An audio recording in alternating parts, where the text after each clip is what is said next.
Hello friends, मैं हूं गौरव और आज हम बात करने वाले एक ऐसे समय की जिसे भारत के इतिहास में डार्क फेज और गोल्डन एज दोनों ही नाम एक साथ दिया गया है। लेकिन एक चीज अच्छी और बुरी दोनों ही एट द सेम टाइम कैसे हो सकती है? वेल, स्पेसिफिकली स्पीकिंग, ये समय था भारत के 1000 AD का, जहाँ एक तरफ भारत में बड़े बड़े मंदिरों का निर्माण हो रहा था, वहीं दूसरी तरफ छोटे छोटे राज्यों के बनने से भारत भी हिस्सों में बंटता जा रहा था, जिन हिस्सों को पाने के लिए भारत के अपने बेटे एक दूसरे की खून की नदियां बहाने के लिए तट पर खड़े थे। लेकिन इस समय का और अपने ही लोगों के खून से सनते हुए भारत के मजबूरी का फायदा उठाकर भारत पर एक नहीं, दो नहीं, 17 बार आकर एक ही दुश्मन ने तबाही मचा दी। कौन था वो दुश्मन और आखिर कैसे मचाई तबाही? वेल, चलिए जानते हैं भाई लोग इन सभी सवालों के जवाब हमारे आज के इस वीडियो में, जिसमें आपको इंडिया के इतिहास के बारे में बहुत ज्यादा ज्ञान मिलेगा जिससे आप अब तक बेखबर थे। Let us get on with our today's video, India in 1000 AD। तो शुरू करते हैं कि आखिर 1000 AD में भारत की हालत कैसी थी। वेल, ये भारत का वो दौर था जिस समय भारत की मिट्टी में एक ऐसा पावर उभर कर आया जिसने बाकी राज्यों की तरह मिलिट्री पावर ही नहीं, पर उस दौर में यूनिक मानी जाने वाली नेवी पावर को भी डेवलप और इस्तेमाल किया। और इस पावर का नाम था चोला डायनेस्टी, जिसके राजा राजेंद्र पहले ऐसे किंग थे जिन्होंने अपनी सेना को समुद्र पार पहुंचाने के साथ ही coastal Burma, Andaman and Nicobar islands, Lakshadweep, Maldives और पेगु आइलैंड को भी नेवी के बलबूते पर अपने अंडर लिया। इतना ही नहीं, राजेंद्र चोला 1 ने 16 मील लंबा और 3 मील चौड़ा एक आर्टिफिशियल लेक भी बनाया, जो आज इंडिया की one of the largest lakes में से एक है। अरे रुको, अभी और बाकी है। चोला डायनेस्टी ने अपनी पावर्स को इतना ज्यादा डेवलप कर लिया कि इन्होंने बंगाल और बिहार के राजा महिपाला को भी हराकर उसे अपने कंट्रोल में ले लिया, और इसी जीत की खुशी में उन्होंने अपना नया कैपिटल गंगाईकोंडा चोलापुरम में बनाया, जहां उन्होंने बृहदीश्वरा टेम्पल से मिलते जुलते डिजाइन से लॉर्ड शिवा के टेम्पल को भी बनाया था,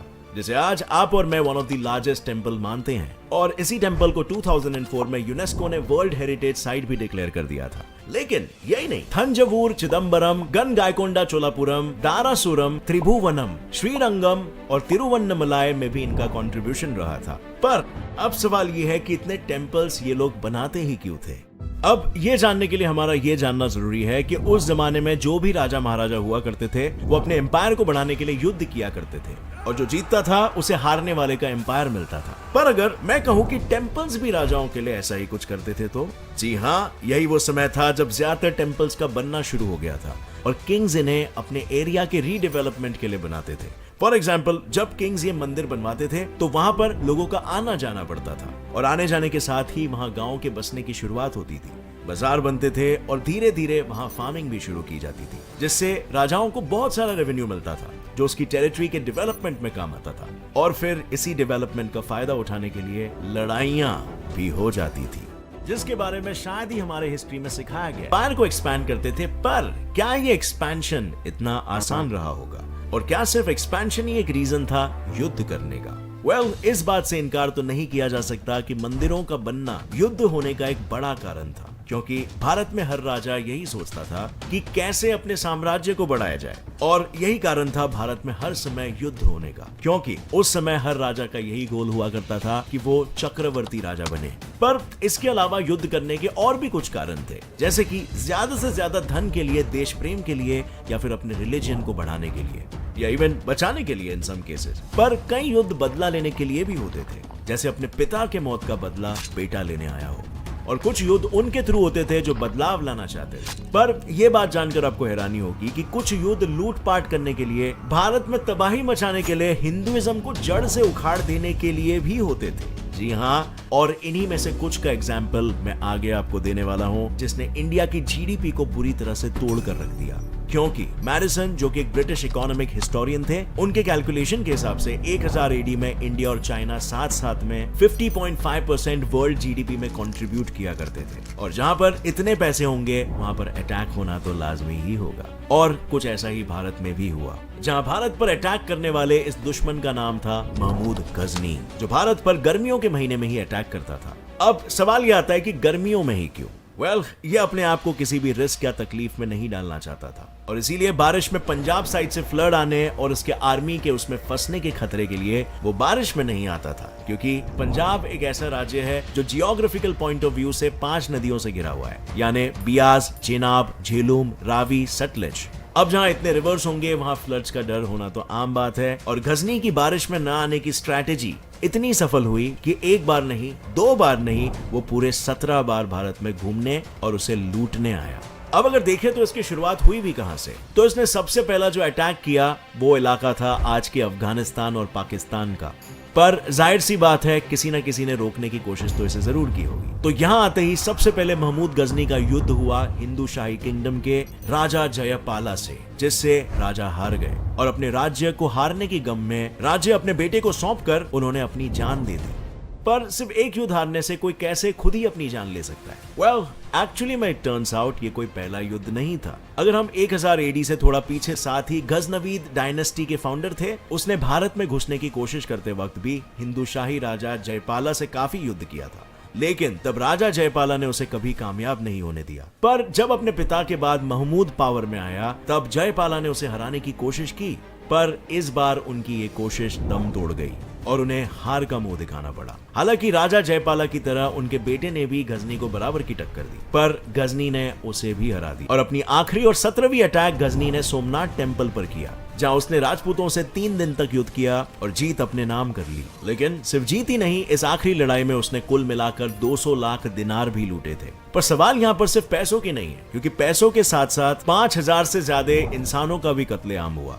और बात तो ये थी कि भारत में घुसकर एक इन्वेडर ने भारत के बेटों को कत्लेआम किया और खजाने को लूटा। इतनी हिम्मत आखिर महमूद में आई कहां से? आखिर कौन था महमूद ऑफ गजनी के पीछे जिसकी वजह से वो ये सब कर पा रहा था?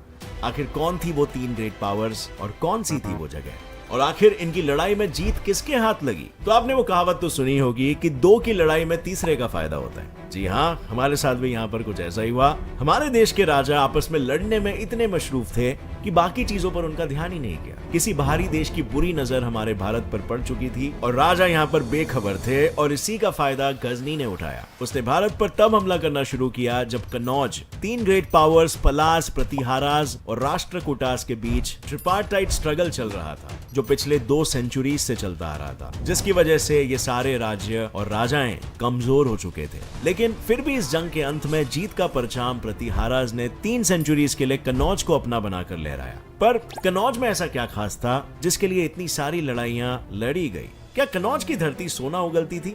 वेल, सोना तो नहीं, पर हाँ वैसा ही कुछ समझ लो, क्योंकि अगर वहां का मैप देखा जाए तो कन्नौज गंगा ट्रेड रूट के उस एरिया में स्थित है जहां से सिल्क रूट, जो 2nd सेंचुरी से 14th सेंचुरी के बीच एशिया से लेकर मेडिटेरेनियन सी तक आने वाले देश जैसे कि China, India, Persia, Arabia, Greece और इटली को कनेक्ट करता था, और उसी दौर में होने वाले ज्यादातर ट्रेड इसी रूट से किए जाते थे। पर क्या आपको लगता है इस जीत के बाद हारने वाले डायनेस्टी शांत रहे होंगे? नहीं, इसे पाने के सपने को पूरा करने के लिए दूसरे डायनेस्टी की कोशिश अभी भी जारी थी, और इसके बाद ही समय आया 1000 एडी का, जब प्रतिहाराज डायनेस्टी के कमजोर कदमों की डगमगाहट के चलते वहां दूसरे और भी छोटे छोटे राज्य उभर कर आने लगे, जैसे परमार डायनेस्टी, चोला डायनेस्टी और पाल डायनेस्टी। इन्हीं राज्यों के उभरने से यूनिटी की कमी पैदा होने लगी, जिसका फायदा महमूद ऑफ गजनी जैसे लोगों ने उठाया और वो हमारे देश में लूटपाट मचाकर चले गए। पर महमूद के जाने के बाद क्या हमारा देश कभी उसके पहुंचाए गए चोट से उभर कर आ सका?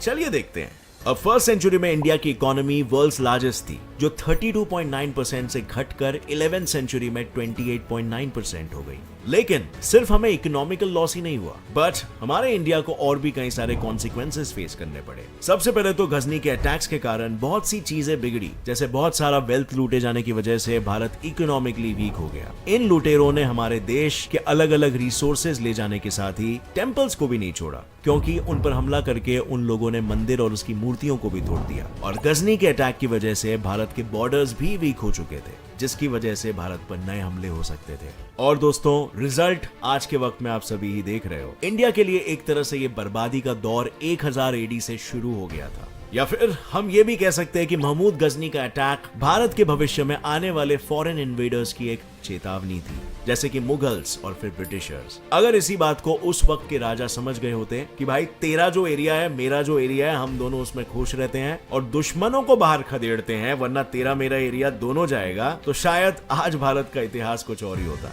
आपको क्या लगता है? कमेंट करके जरूर बताना। अगर इस वीडियो से कुछ भी ज्ञान मिला तो एक लाइक जरूर ठोकना। और इन्फॉर्मेटिव वीडियोस आप तक हमेशा पहुंचते रहेंगे, जो आपके नॉलेज को बढ़ाते रहेंगे।